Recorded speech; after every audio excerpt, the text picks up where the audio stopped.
आप सभी भक्तगण जो यहाँ रामलीला प्रांगण में आ चुके हैं, आप सबका स्वागत है।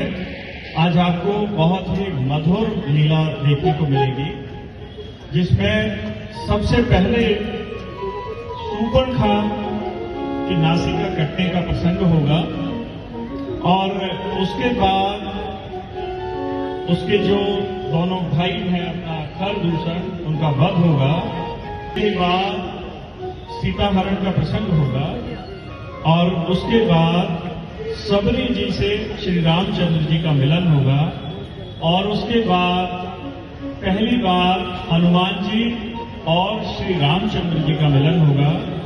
वहां से सुग्रीव जी के साथ उनकी मित्रता होगी। फिर बाली का व्रत होगा, तदोपरांत आरती होगी और कथा का विश्राम होगा। जितने भी भक्तगण अभी आए हैं या जहां तक मेरी आवाज आ रही है और वो मुझे सुन पा रहे हैं, जब हम लीला क्षेत्र में पहुंचते हैं, स्नान ग्रहण करते हैं, लीला का पान करते हैं अपने कानों से और लीला में खो जाते हैं अपने मन ही मन में, उसके बाद लीला की संपूर्णता तब होती है जब हम आरती तक ठहरें। अगर हमारे मन में चंचलता है तो हम आरती से पहले उठ करके चले जाएंगे और चंचल मन में कथा का प्रवेश नहीं है, ज्ञान का विश्राम नहीं है। अगर हम सचमुच रामलीला को रामलीला की दृष्टि से देखने आए हैं, कोई हल्के फुल्के मनोरंजन की मन स्थिति से नहीं आए हैं, तो हम आरती तक जरूर रुकें। कलयुग के अंदर सिर्फ ईश्वर का नाम लेना ही वो मंत्र है जिस मंत्र से हम इस भव सागर को पार कर सकते हैं। नहीं तो क्या होगा, पुनरपि जननम पुनरपि मरणम पुनरपि जननी जठरे शयनम यही संसारे बहु दुस्तारे कृपा अपारे पाहे मुरा। पुनरपि जननम पुनरपि मरणम में ही लगे रहेंगे।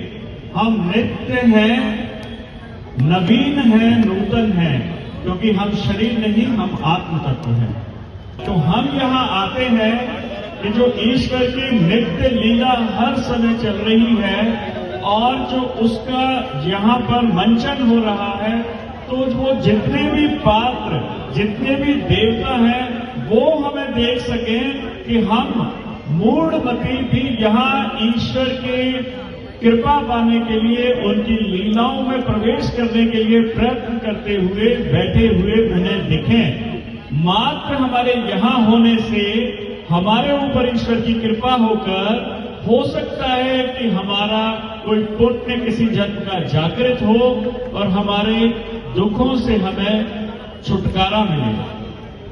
क्योंकि गीता में कहा गया है, ये लोक जो है शाश्वत दुखालयम है, यानी यहां सिर्फ दुख है और हम उसमें भी सुख ढूंढने की कोशिश करते हैं। सुख सिर्फ एक ही जगह है और वो है ईश्वर की भक्ति में। हम मूढ़ हैं, जड़ हैं, ईश्वर की भक्ति करना नहीं जानते, मार्ग नहीं मालूम, हमारे हृदय में निश्चितता नहीं है, व्याकुलता नहीं है ईश्वर को पाने की, कल्पना भी नहीं है। तो हम क्या करेंगे?